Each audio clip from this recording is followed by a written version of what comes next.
नमस्कार, स्वागत है आपका द लर्निंग कर्व चैनल में। मैं प्रिया कोरी आशा करती हूँ कि आप सभी ठीक होंगे।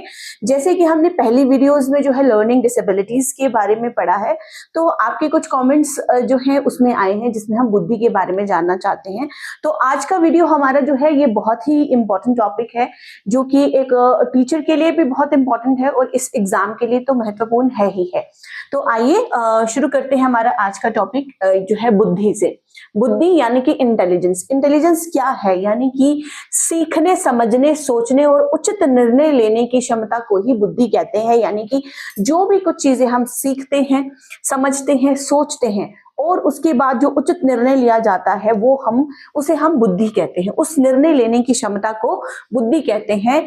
अगर आप यूपी टेट की तैयारी कर रहे हैं तो मैं आपको ये एक छोटा सा टिप देना चाहती हूँ कि आपको जैसे ही आप कोई टॉपिक या कॉन्सेप्ट पढ़ते हैं तो उसके डीप जो मनोवैज्ञानिक या फिर कोई ऑथर्स वगैरह हैं उनकी डेफिनेशंस को पढ़ना भी बहुत ज्यादा इंपॉर्टेंट है, क्योंकि यूपी टेट के एग्जाम में स्पेसिफाइड किसी की डेफिनेशंस पूछी जाती हैं। तो इसलिए मैंने यहाँ पर 3 डेफिनेशंस जो है वो बुद्धि से रिलेटेड दी हैं, तो आप समझ पाएंगे कि जो हमारा बुद्धि है वो कितना ज्यादा इंपॉर्टेंट है टॉपिक हमारा, जो हमारे सीटेट के एग्जाम के लिए। तो थॉर्नडाइक, इसमें मैंने केवल 3 मनोवैज्ञानिक के बारे में ही बताया है, उन्हीं की ही डेफिनेशन यहाँ लिखी है। आप चाहें तो और एक दो जो है वो उनके बारे में भी पढ़ सकते हैं और उसको अपने नोट्स में नोट डाउन कर सकते हैं। तो फर्स्ट है हमारे थॉर्नडाइक। थॉर्नडाइक ने क्या कहा है? सत्य एवं उपयोगी प्रतिक्रिया देने की शक्ति जो है वो बुद्धि है। यानी कि सही और रेलिवेंट जो प्रतिक्रिया, जो रिएक्शंस हम देते हैं, उस शक्ति को हम बुद्धि कहते हैं। उसके बाद बिने ने कहा है बुद्धि निर्णय लेने, समझने तथा तर्क करने की क्षमता है। यानी कि जो हम रीजंस लगाते हैं, जो हम लॉजिक्स लगाते हैं, इसके पीछे ये रीजन हो सकता है, इसके पीछे ये रीजन हो सकता है, कोई लॉजिक लगा सकते हैं, अगर ऐसा होता तो किस तरीके से हम काम करते। तो निर्णय लेना यानी कि बुद्धि निर्णय लेने, समझने तथा तर्क समझने, उस चीज को अंडरस्टैंड करने और तर्क करने की क्षमता जो है वो बुद्धि कहलाती है, ऐसा विनय कहते हैं। उसके बाद स्टर्न जो है वो कहते हैं नई परिस्थितियों में समायोजन करने की क्षमता ही बुद्धि है। जैसे हमने, आपको याद होगा कि जीन पियाजे की हमने थ्योरी पढ़ी थी, उसमें आपने समायोजन जो है, अकोमोडेशन, यानी कि जो नया एडिशन, नई सिचुएशंस की जो इंफॉर्मेशन है, नई जानकारी को जब हम समायोजन करते हैं अपनी पुरानी इंफॉर्मेशन में, तो एक ऐसी परिस्थिति और डिसीजंस जो है वो सही निकल कर आते हैं। तो यही स्टर्न ने भी कहा है कि नई परिस्थितियों में समायोजन करने की क्षमता, यानी कि जो इंफॉर्मेशन पहले से ही हमारे माइंड में स्टोर है, पहले से ही हम जिनके बारे में जानते हैं, उसमें हम नई परिस्थितियों को, नई चीजों को हम ऐड ऑन करने पर उसके बाद डिसीजंस लेने की जो क्षमता है उसे हम बुद्धि कहते हैं। तो ये सारी चीजें एक बार फिर से मैं आपको बताऊं कि सीखने, समझने और सोचने तथा उचित निर्णय लेने की, यानी कि सबसे पहले हम सीखते हैं, फिर उस चीज को अंडरस्टैंड करते हैं और उसके बाद सोचते हैं कि हमें किस दिशा में जाना चाहिए, क्या निर्णय लेना चाहिए। तो उस क्षमता को, उन निर्णय लेने की क्षमता ही बुद्धि कहलाती है।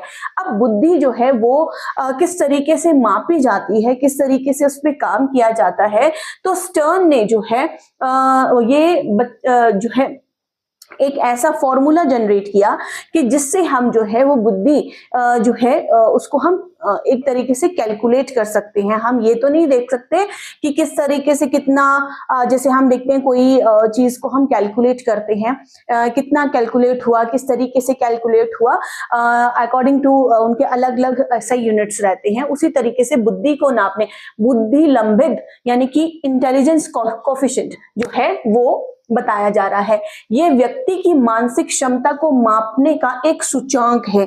यानी कि जो इंसान, जो पर्सन जो है, उसकी बुद्धि किस तरीके से, उसकी मानसिक क्षमता क्या है, उसमें उसका पोटेंशियल क्या है, उसको हम एग्जैक्टली तो नहीं बता सकते, लेकिन हम ये बता सकते हैं उसकी मानसिक क्षमता क्या है। और मानसिक क्षमता जो है वो ये जरूरी नहीं है कि उसकी वास्तविक आयु ही उसकी मानसिक क्षमता हो।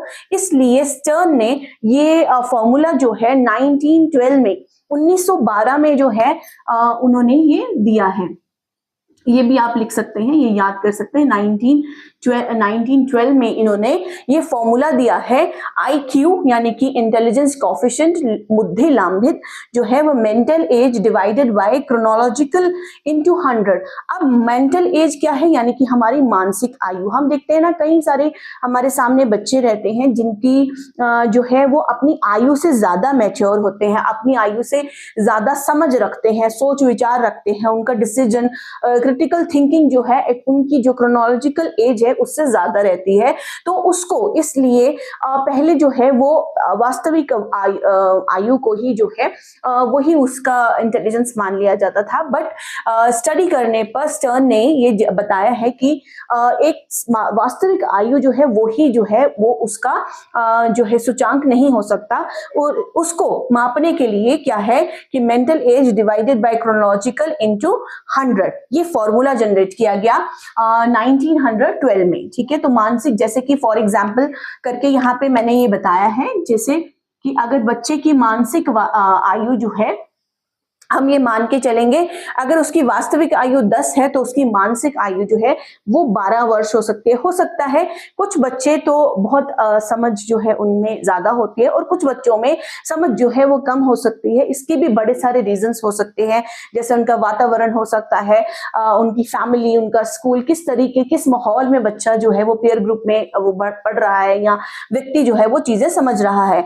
तो इसलिए ये हमारी मानसिक जो आयु है वो है 12 और वास्तविक आयु जो है वो है 10। तो IQ की फॉर्मूले में हम इसको पुट करेंगे mental as divided by chronological age into 100। तो आप यहाँ पे जो है इसको वो सॉल्व कर लेंगे तो इसका आंसर हमारा क्या आ जाएगा 120। अब जैसे हमने उसकी मानसिक क्षमता को मापने के लिए एक सूचांक बनाया है, उसके बाद टर्मन ने, ठीक है, टर्मन भी एक मनोवैज्ञानिक है, उन्होंने इसका वर्गीकरण किया है, यानी कि इसका क्लासिफिकेशन दिया है कि कौन सा पर्सन जो है वो किस जो भी उसका आंसर निकलता है उसका वो किस श्रेणी में आता है। अगर 140 से ऊपर से बच्चा की अगर श्रेणी आती है, उसका जो हम IQ जो है वो 140 से ऊपर जाता है तो वो बच्चा जो है प्रतिभाशाली की श्रेणी में आता है। 120 से 140 के अंदर आता है तो वो अत्यंत कुशाग्र है, यानी कि उसकी सोचने समझने की जो है एक्सीलेंट कह सकते हैं आप उसको। 110 to 119 यानी कि कुशाग्र है, जहां पे बच्चा अच्छा गुड एवरेज जो है गुड जो उसका IQ लेवल जो है वो एक अच्छा और कुशाग्र की श्रेणी में आता है। 90 से 109 के अंदर जो है वो औसत यानी कि एवरेज आ रहा है। तो 80 to 90 मंद रह रहा है, 70 to 79 सीमांत और 70 से कम बौद्धिक यहाँ पे आप डाल लें बौद्धिक रूप से कमजोर है बच्चा। ठीक है, यानी कि जब जो बच्चे की, जैसे मैंने आपको बताया कि हर जो पर्सन है या हर बच्चा जो है उसकी सोचने की समझने की क्षमता जो है वो अलग रहती है। कुछ बच्चे जो हैं वो अच्छे सोच समझ रखते हैं, समय से पहले समय से ज्यादा जानकारी रखते हैं और उनकी मानसिक क्षमता किसी डिसीजन को लेने के लिए वो ज्यादा रहती है। और कुछ बच्चे जो हैं जो स्पेशल एबल्ड रहते हैं या कुछ कठिनाइयों से, जैसे हमने जो लर्निंग डिसेबिलिटीज में पढ़ा उस तरीके से रहते हैं, तो अगर वो 70 से कम की श्रेणी में आते हैं तो बौद्धिक रूप से वो कमजोर है, उनका जो इंटेलेक्चुअल पावर है या सोचने समझने की क्षमता जो है वो कम रहती है। तो मैं आशा करती हूँ कि ये आप ये भी याद रखिए इसमें कि किस तरीके से आप इसका एक अलग से मैं वीडियो जो है वो बनाऊंगी कि किस तरीके से बुद्धि लांभित और IQ वर्गीकरण और किस तरीके से इनके जो मनोवैज्ञानिक है उनका पैटर्न कैसे रहा, वो नेक्स्ट वीडियो में जो है वो हम जल्दी ही शुरू करेंगे। और एक बात जो मैं आपके साथ शेयर करना चाहती हूँ वो ये है कि जल्द ही मैं अपना टेलीग्राम चैनल भी जो है वो क्रिएट कर रहे हैं, जहां पे आपको जो है मॉक टेस्ट की शीट्स जो है वो वहां पे मिलेंगी। तो अगर आप चाहें, अगर आपको ये मेरा वीडियो और लेक्चर पसंद आया हो तो आप जरूर टेलीग्राम चैनल के साथ जरूर जुड़िएगा। धन्यवाद।